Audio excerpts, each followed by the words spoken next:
We'll now look at some additional examples for how statistics are misused. Our first example is a statement that we often see in an advertisement. 4 out of 5 dentists recommend sugarless gum for their patients who chew gum. There are 3 reasons why this statistic is misleading. The first is that we do not know the sample size that was used to obtain this information. Secondly, we don't know the number of times the experiment was performed. And finally, we don't know how many dentists would have said that they don't recommend gum at all for their patients.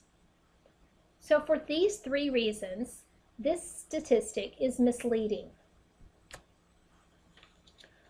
On our second example, we want to look specifically at the right side of this graphic. This graph shows the number of sales for 2 newspapers, the Times and the Daily Telegraph. If we look at the heights of the bars, we would initially assume that the Times sells almost twice as many copies as the Daily Telegraph.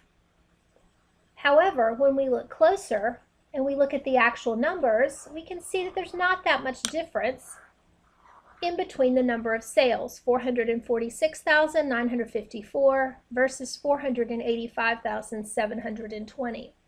So why does it appear that the Times sells so many more copies?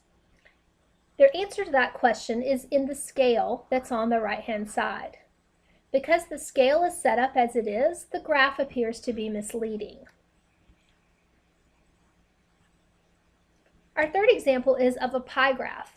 And we know that pie graphs are supposed to add up to 100% when we look at the individual percentages. This graph is misleading because if you look at the percentages represented, you can see that they total more than 100%.